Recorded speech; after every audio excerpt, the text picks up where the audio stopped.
At first, it started as a podcast in terms of just being a niche interest of mine and a way to bridge conversations with peers and, others who I think are enthusiasts of history and maybe are of Caribbean heritage like myself. As time progressed and, been seeing how it's grown over the last 2 years, I've really started to think about other ways to really make it a side business in itself and not just a hobby.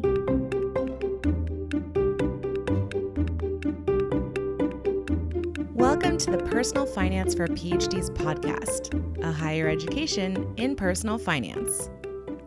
This podcast is for PhDs and PhDs-to-be who want to explore the hidden curriculum of finances to learn the best practices for money management, career advancement, and advocacy for yourself and others. I'm your host, Dr. Emily Roberts, a financial educator specializing in early career PhDs and founder of Personal Finance for PhDs. This is Season 16, Episode 5, and today my guest is Alexandria Miller, a fifth-year PhD student in Africana Studies at Brown University. In 2021, Alexandria started a podcast, Strictly Facts, a guide to Caribbean history and culture, to further her vision for educational equity. Alexandria participated in a business incubator program at Brown and joined a Caribbean podcast network. And now she's considering how to transition the podcast into a business, perhaps in the ed tech space. Alexandria and I discuss how she manages her schedule as a grad student and podcaster, and whether she is open about her side pursuit within her program. As I record this introduction, I have just returned from FinCon 2023, which is a conference for financial content creators. It was in New Orleans, and I had a wonderful time and I learned a ton. I don't want to overpromise, but I am hoping to make some changes in the content creation and dissemination aspect of my business. So you can expect some changes like website updates and increased social media content. I'm even toying with the idea of writing a book, which is super scary to say out loud. If you aren't already on my mailing list, it would be so helpful to me if you would join so you can hear about all this new and updated content as I'm rolling it out. I would really appreciate the support. As a podcast listener, a great way to get on the mailing list is to go to pfforphds.com/advice and enter your name and email there. You'll receive access to a document that contains short summaries of all the answers ever given on the podcast to my final question regarding my guest's best financial advice. The document is updated with each new episode release. Again, that was pfforphds.com/advice. Thank you so much.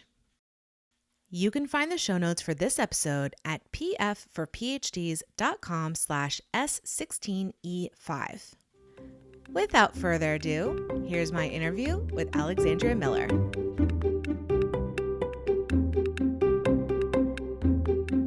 I am delighted to have joining me on the podcast today, Alexandria Miller. She is a fifth-year PhD student in Africana Studies at Brown, and we're going to talk about her side business. Really exciting. So, Alexandria, thank you so much for joining me on the podcast today, and will you please introduce yourself a little bit further to the audience? Definitely. Thank you so much for having me, Dr. Roberts. It's a pleasure to share with you, especially having been a listener of your podcast for such a while now. So as you said, I am a fifth-year PhD candidate in the Department of Africana Studies at Brown. I did my undergraduate work at Duke University in history and African American studies, so similar fields nonetheless. And in addition to my work as a PhD candidate and all the things that comes with being a PhD candidate, of course, I also founded Strictly Facts, a guide to Caribbean history and culture in 2021, so a little bit over 2 years now, which is a podcast and educational platform just to expand the knowledge and awareness of the Caribbean and its history and popular culture. Absolutely. And so I want to know how much overlap there is between like the work you're doing as grad student, like the subject of your dissertation, and what you're doing with this side business. So can you explain any like similarities or differences between those two? For sure. They are not really similar, to put it simply. Obviously, I am a historian, and so my PhD is looking at Jamaican women's history in the 20th century to contemporary times. But Strictly Facts is just, more expansive in a sense. It covers Caribbean history across the region as well as the diaspora. And so not necessarily pinpointed to my specific project in terms of my dissertation, but definitely there have been crossover conversations in various episodes and things to that nature. But it would be safe to say, is it safe to say that your passion or whatever inspired you to choose this as your, undergraduate and graduate field of study is also what is fueling the side work? Is that right? Definitely. I think I have always loved history and have always been looking for ways to see myself reflected in the history that I was learning.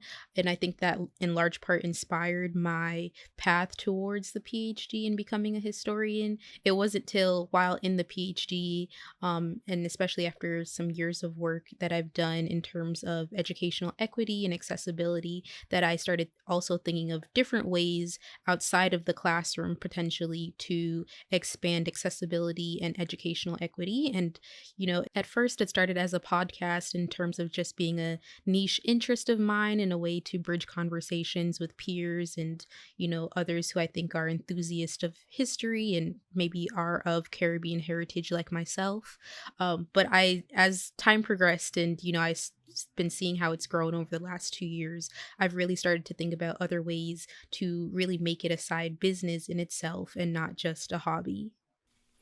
And I think this is such a natural thing that happens with academics. I would say especially the faculty level, right? But you're getting a head start on that by doing it at the grad student level, right? Just the taking their subject matter or something broader than their subject matter and pivoting to a different audience outside that academic sphere. So yeah, I think you're right, in good company. A lot of academics do this. I do. I would say so. I've seen several who, have even pivoted outside of academia into social entrepreneurship and things to that nature. I'm still sort of on the fence in terms of where I'd go because I definitely do love teaching.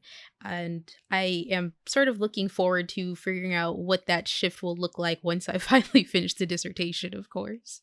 Absolutely. Is there anything else that you'd like to share with us about why you started Strictly Facts? Definitely. I think, as a first generation Jamaican American, there have been several ways that I've envisioned just, learning about my heritage and where my family comes from that I think has paralleled amongst and across people from other parts of the region. I have a great network of peers and colleagues who are either from the Caribbean or of Caribbean heritage. And we've had several conversations across, not only figuring out ways that our histories have been linked, but also there are things that, based off things like national and geographic boundaries, the fact that migration, particularly to the global north, is so high for for people from the Caribbean. There are just several ways that I think learning of Caribbean history and about Caribbean history could be expanded for those from Caribbean heritage or from the region. And so that was another impetus for me to start Strictly Facts to really expand these conversations and unify all of the community together a little bit more. And can you tell me more about the format of the podcast at least? Like, is it an interview-based show? Is it solo episodes? It's a mix of both, depending on probably how busy I am that week. So I definitely have solo episodes where I share a little bit about a topic and offer listeners, additional resources and books and things for listeners to learn more. But I also have interview style episodes where different experts, enthusiasts of history, people have even came and shared, sort of individual or more familial stories and takes on parts of, how their families or even themselves have been part of Caribbean history. So it is really a fun thing in a sense, which is probably why it started more so as a hobby initially. But I'm definitely looking forward to expanding out Strictly Facts a little bit more beyond its podcast in the years to come. Yeah, so going off that subject a little bit more, tell us about, I guess, the structure that Strictly Facts has taken to this point. What steps have you taken with it? And then what might you do in the future going forward? Yeah, so as I said, it was more so of a little bit of a hobby in a sense. And so that just meant, me recording episodes and scheduling things, scheduling episodes to record with guests. Since then, though, of course, I have been looking forward to expanding it out. And so I am part of the Caribbean Podcast Directory, which has been a great resource in terms of just, building the podcast community in a sense, helping me get a little bit more familiar with what that community looks like outside of, getting out of my academic bubble sometimes. But also, whether that be crossover episodes with other podcasters, etc., and really just growing my listenership. I have also, in terms of more so like the business angle of things, I was a part of Brown's Breakthrough Lab or B Lab, which is an entrepreneurship incubator. And that really helped me to shift my framing a little bit of how I thought of strictly facts in terms of really considering things like consumers and, where do I want to take it in sort of the business aim, right? Am I looking towards being a solely content based business? What other ways I am hoping to expand out strictly facts. So that has definitely been a great help in terms of shifting towards some of my future aims. Of course, though, I always say that I have two babies in a sense, finishing grad school and the dissertation and strictly facts. So trying to graduate is the major goal at the time. But I am looking forward to building out other things in terms of content, educational products, ed tech devices, and things to that nature in the future. Wow. Okay. I would love to hear a little bit more about this like incubator, because this is one of those resources that's uniquely available when you have a position, especially as a student inside of academia, that would be very difficult to come by in the rest of the world, right? So like, I don't know, like what were the other students or other people who were participating in that program? What kinds of businesses were they similar to yours? Were they different from yours that were involved in the incubator? I think in a large part, it was a little bit over a year now, in a large way, I think there were a lot of people who were definitely in the medical tech space, creating apps for medical benefits and devices and things of that nature. So I definitely felt like I was a smaller portion of the incubator who took a sort of different focus in my terms of or my definition of entrepreneurship. I don't think I even really realized it until I started sort of falling into this category that I do definitely have family members who are entrepreneurs who have their own businesses, primarily small businesses, and what that has meant for our family, and the growth and development of our family. And so I used a lot of what I learned both from the incubator and as well from, my own family members' perspectives to help figure out where I hope to go in the future.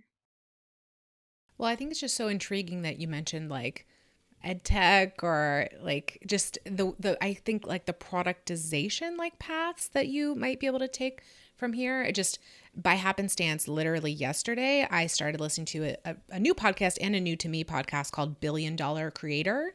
And it's co-hosted by Nathan something or other, who's the founder of ConvertKit, the email management software, which actually I use, and Rachel Rogers, who's the founder of Hello7, the author of the book We Should All Be Millionaires.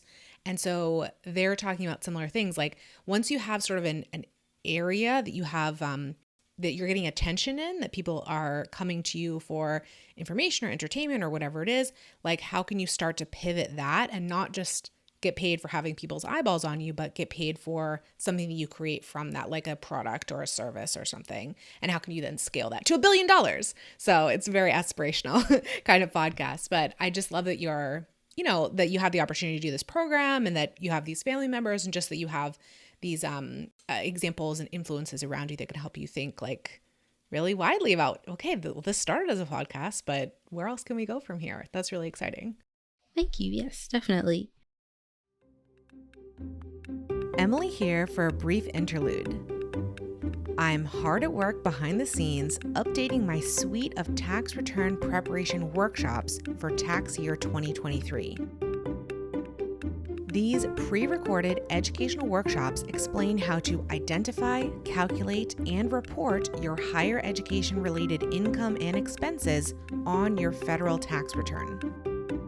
For the 2023 tax season, starting in January 2024, I'm offering 4 versions of this workshop, one each for U.S. citizen resident graduate students, postdocs, and postbaccs, and non-resident graduate students and postdocs. While I do sell these workshops to individuals, I prefer to license them to universities so that the end users, graduate students, postdocs, and postbacks, can access them for free. Would you please reach out to your graduate school, graduate student government, postdoc office, international house, fellowship coordinator, etc., to request that they sponsor one of my tax preparation workshops for you and your peers? I'd love to receive a warm introduction to a potential sponsor this fall so we can hit the ground running in January serving those early bird filers. You can find more information about licensing these workshops at pfforphds.com/tax-workshops. Please pass that page on to the potential sponsor. Now back to our interview.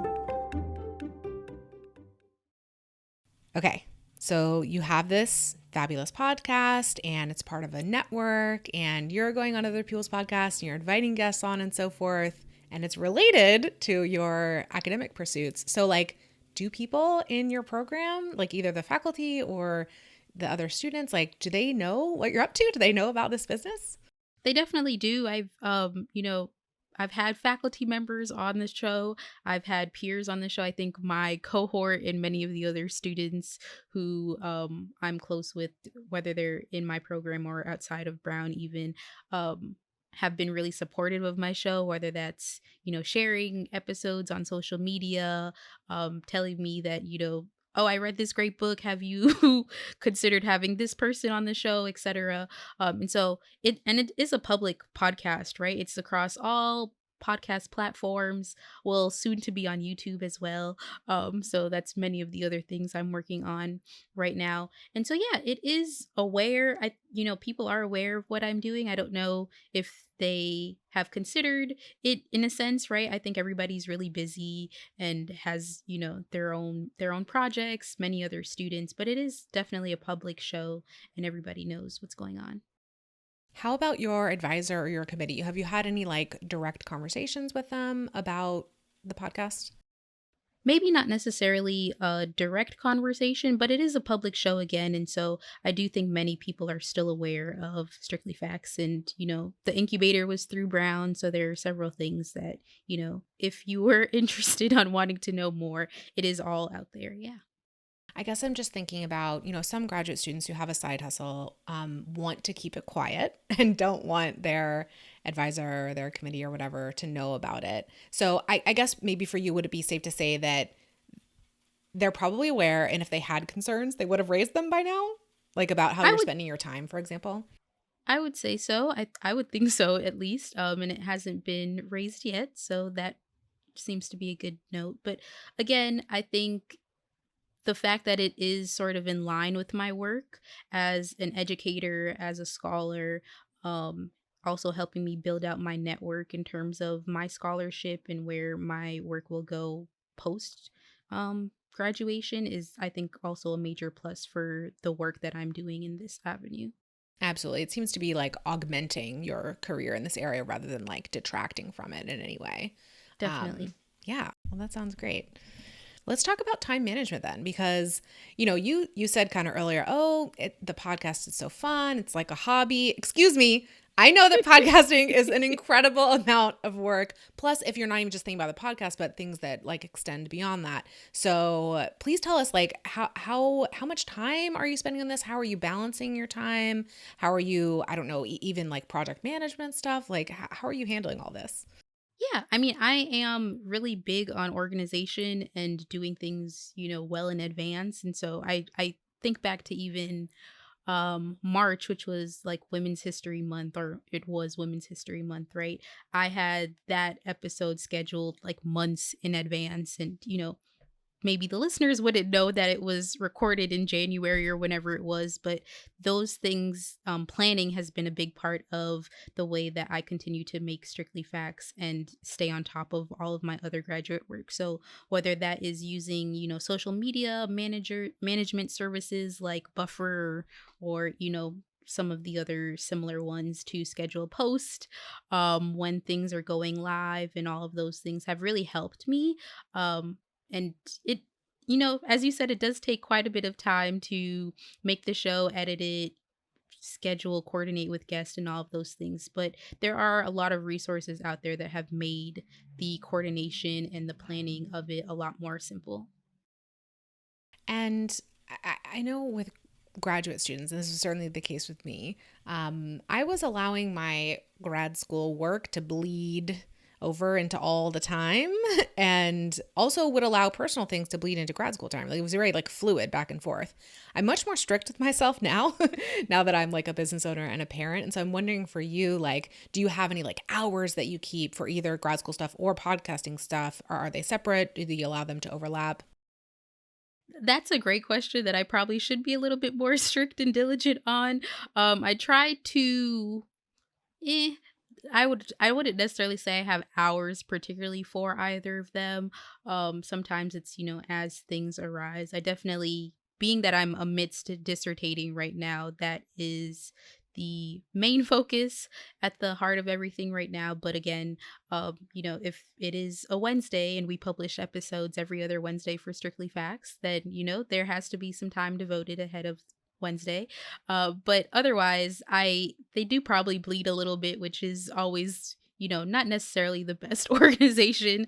But self-care is important, and I think I've created a decent balance, at least at the moment, of taking care of myself, maintaining this business, and grad school as well. And I think it's very dependent on like the culture that you're in, right? The culture of academia is a lot of flipping back and forth and transitioning and letting those boundaries kind of slide. And I've just found like as now like a full-time business owner that I need to be more strict with myself, because again, it's very similar to a dissertation. Like, the work will balloon to fill any space that you allow it to. So you have to just draw some boundaries and keep it contained. So is the podcast currently monetized in any way? Not particularly. It's not being monetized. I have definitely had certain offers, but I've wanted to ensure that they really align with my mission and focus at the moment. And I think partially the reason why I've reiterated a few times that it started as a hobby is because of that. It's not currently being monetized, but definitely, again, I do hope to see it balloon into a really, profitable business, hopefully in the near future. And so, yeah, at the moment, it can be seen as more of a hobby or something I'm doing in terms of mere content creation. But again, business ownership is something that I think is important to me. Financial literacy and independence is also important to me as well.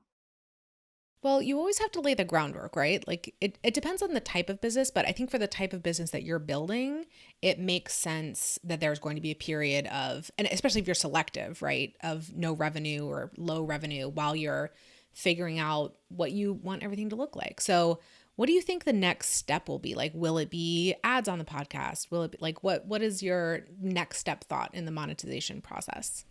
Yeah, I have definitely been open to ads. They just, I want them to be the right one and not necessarily something random just for kicks or anything. I do definitely want them to be in line with the Caribbean, education, history, things to that nature, but also really hoping again to venture into the ed tech space. So whether that is creating some more of those like digital products, I have three nephews and a niece who are always learning, and I'm always engaging with them, probably in a sense to give back to sort of like my inner child, and having reflected on the ways that I hope to learn or wish I had learned at the time when I was their age. And so I've definitely seen what products they have, what my brother and sister have bought for them in terms of their learning, and figuring out ways to also input and ensure that the diversity, the Caribbean region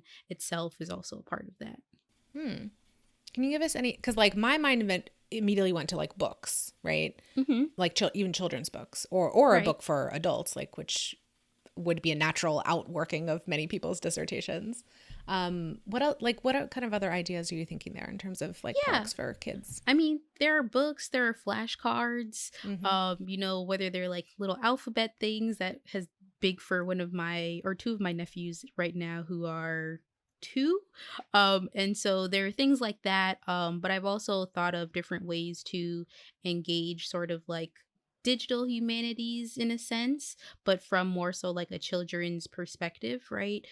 So whether that is, apps, that are, teaching a different facts about the region and things to that nature. There are, I think, a lot of ways that I have toyed with expanding it in the future. But where I'm still, sort of at that idea phase at the moment. Yeah. And like you said, right now the dissertation is project number 1, right? To get that to the Yes. finish line. Okay. Are there any other future plans that you'd like to share with us before we sign off? Um, Not necessarily future plans in in a hard line to find way, but there are always Strictly Facts episodes, more than 60 to date. So feel free if you've never heard of Strictly Facts and want to check out what I'm doing there. We publish episodes every other Wednesday, again, across all podcast platforms, be that Spotify, Apple Podcast, Google Podcast, iHeartRadio, the list could go on. So feel free to check me out there and follow me on all social media platforms at Strictly Facts Pod. And yeah, feel free to let me know if you have any questions or even want to be a guest on the show as well. I love it, Alexandria.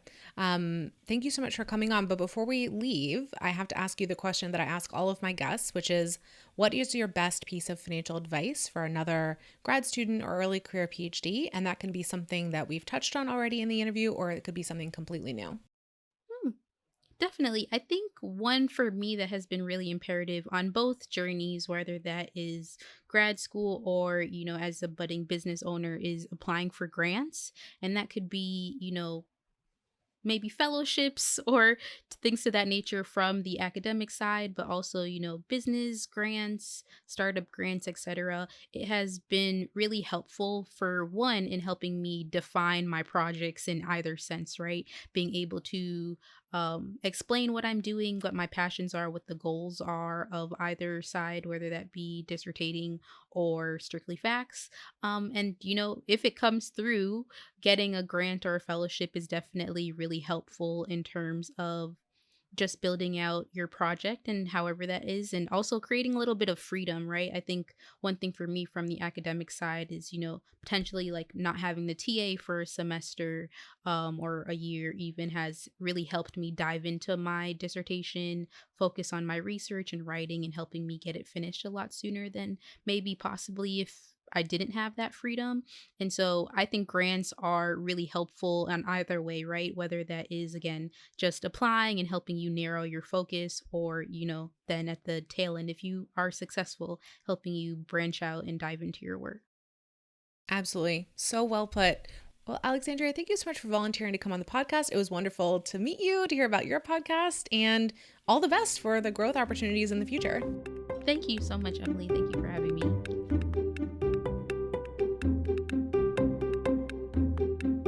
Listeners, thank you for joining me for this episode. I have a gift for you. You know that final question I ask of all my guests regarding their best financial advice? I have collected short summaries of all the answers ever given on the podcast into a document that is updated with each new episode release. You can gain access to it by registering for my mailing list at pfforphds.com/advice. Would you like to access transcripts or videos of each episode? I link the show notes for each episode from pfforphds.com/podcast. See you in the next episode, and remember, you don't have to have a PhD to succeed with personal finance, but it helps. Nothing you hear on this podcast should be taken as financial, tax, or legal advice for any individual. The music is Stages of Awakening by Poddington Bear from the Free Music Archive and is shared under CC by NC. Podcast editing by Dr. Lourdes Bobbio and show notes creation by Dr. Jill Hoffman.